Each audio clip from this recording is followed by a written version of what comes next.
Халид Саубанович, здравствуйте.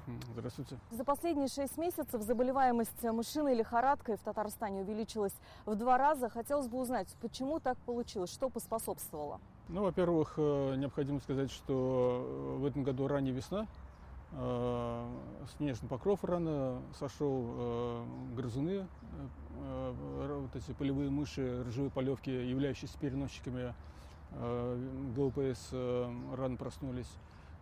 Это вот одна причина, да. Но с другой стороны, необходимо сказать, что Республика Татарстан входит в зону эндемичную по геморрагической лихорадке с почечным синдромом. Скажу больше, что примерно 98% всех случаев заболевания регистрируются на территории Поволжского федерального округа по всей стране.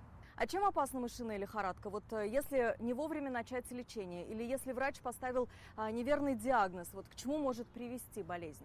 Ну, само название геморрагическая лихорадка с почечным синдромом, да, здесь в названии таятся две угрозы. С одной стороны, возможно поражение почек, что может в тяжелых случаях привести к развитию острых повреждений почек и могут потребоваться экстракорпоральные методы детоксикации, гемодиализ.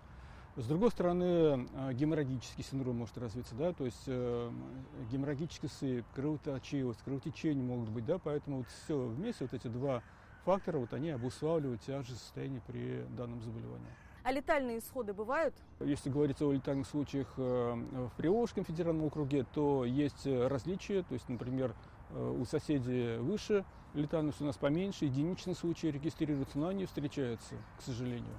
Халид Саубанович, а какие симптомы отличают мышиную лихорадку от других заболеваний? И вообще, к каким симптомам нужно сразу прислушиваться? Ведь каждый свой организм знает. Первые дни заболевания геморрагической лихорадки с почечным синдромом практически невозможно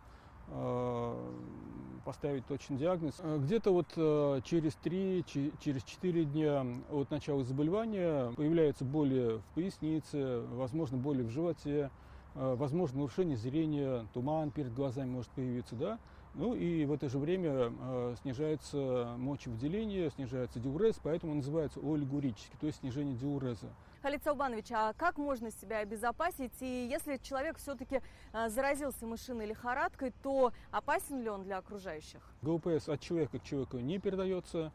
Что касается профилактики, то в настоящее время основная профилактика, она является неспецифической. Вакцинации в настоящее время нет от ГЛПС, поэтому при посещении выезда на природу, при посещении мест, где могут быть грызуны, необходимо соблюдать элементарные санитарно-гигиенические нормы, мыть руки обязательно перед едой, кипяченую воду нужно пить, тщательно промытые, вымытые фрукты, овощи и термически обработанная пища. Халид Саубанович, я вас благодарю за интересную беседу. Спасибо. Всего хорошего. До свидания. До свидания.